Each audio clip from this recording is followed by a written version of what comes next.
Hello, Internet friend. Today on Value Side. Want to know what's happening in Iran? Just watch the carriers. Don't listen to the politicians. I'm David Rovell. Well, for the second time in 7 months, the United States stands at the precipice of yet another military conflict with Iran. For the average citizen, like you and me, it's often difficult, if not impossible, to determine how and why these conflicts have come about. Iran, after all, is a country far away from the United States and with limited military capability.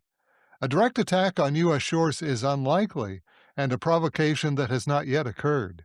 Such an attack would be the basis for retaliation under the War Powers Act of 1973. However, by following the timeline of Operation Midnight Hammer on the Saturday evening of June 22nd last year, we can gain insight into how the Iran War I began, called the 12-Day War, and how the next Iran War is likely to begin again. Now, to the casual observer, it appears to be a spontaneous event triggered by a negative report by the International Atomic Energy Agency, indicating that Iran had begun development of a nuclear weapon.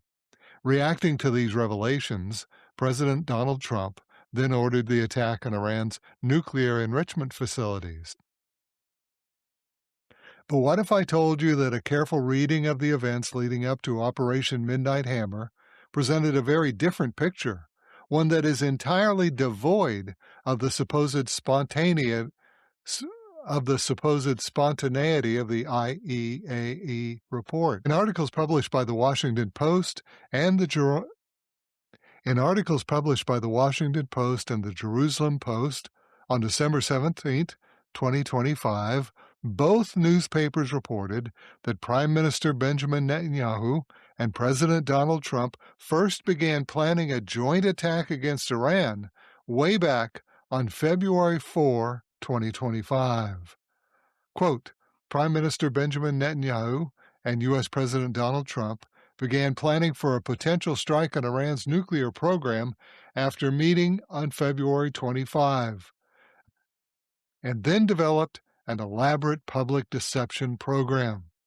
Mark that again. They developed an elaborate public deception program.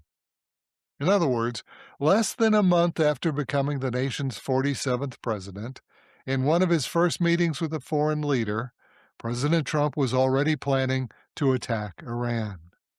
Spontaneous indeed. Later, we would discover that the IEAE report was also suspicious, likely part of that deception program that the two leaders mentioned in their initial meeting. Military preparations to attack Iran began immediately. There was much to do and little time to waste.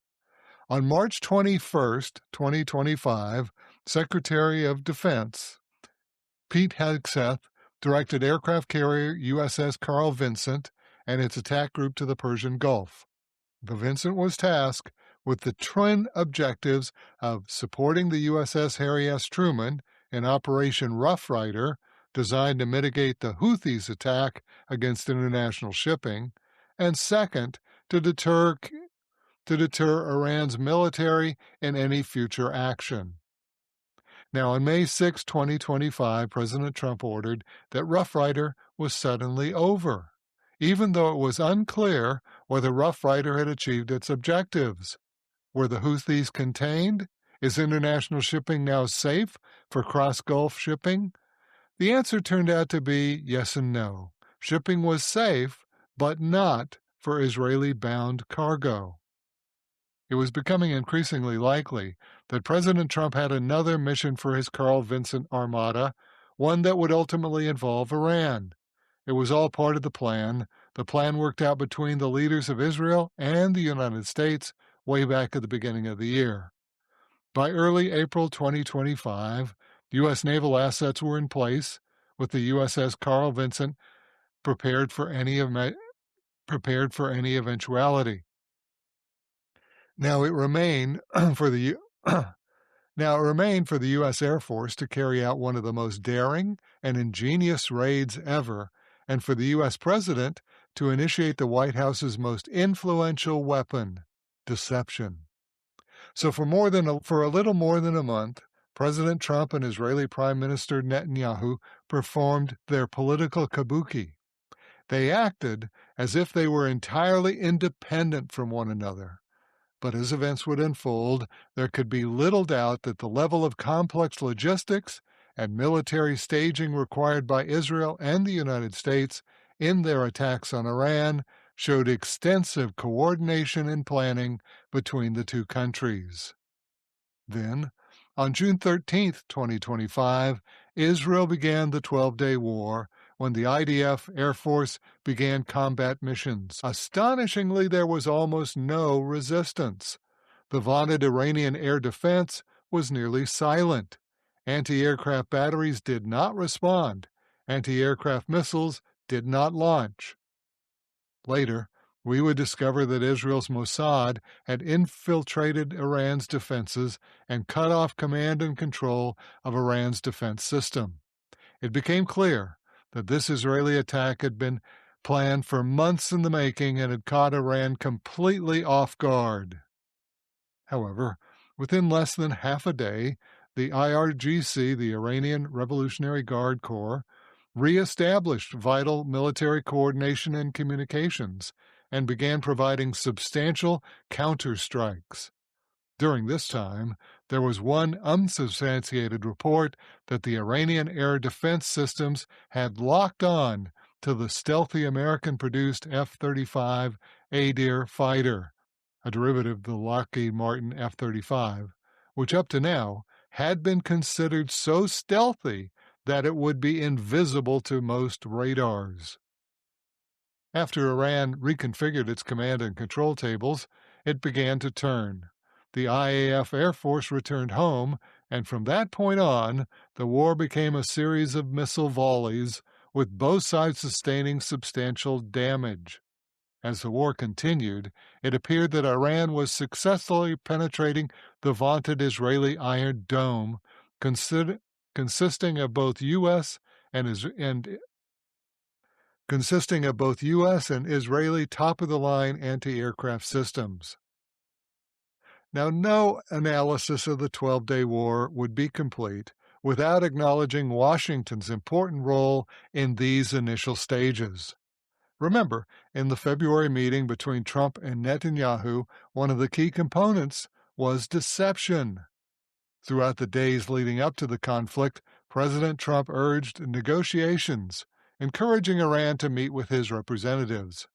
By early June, Trump had convinced the Iranians to meet with his special envoys, Steve Witkoff and Jared Kushner, to hash out any remaining details for a lasting peace. Now, the meeting was scheduled for June 14th, and as we all know, the meeting never took place. Israel, after all, attacked the day before, on June 13. It's interesting to note that this was the same tactic as used by the Japanese on December 6, 1941, when they held diplomatic negotiations with the Americans before bombing Pearl Harbor the very next day on December 7, 1941. In yet another indication of the extent of the planning and logistics behind the Israeli-American efforts, Operation Midnight Hammer commenced on the evening of Saturday, June 21. The objective of the raid was to hit Iran's nuclear facilities at Isfahan, Fordo, and Nanats. First came the waves of Americans' most advanced fighter jets, F-22 Raptors, F-15 Strike Eagles, and the F-35 Lightning II. After the fighters cleared the skies, the B-2 bombers then dropped 14 bunker buster bombs, the GBU-57s, and each of the B-2s had flown nearly 14,000 miles round-trip from their base in Whiteman Air Force Base in Missouri to Iran and back again. All in all, the bombers needed 30 air tankers to fuel this incredible round trip. Again, this was no last-minute operation, no spur-of-the-moment reaction to an adverse atomic energy report.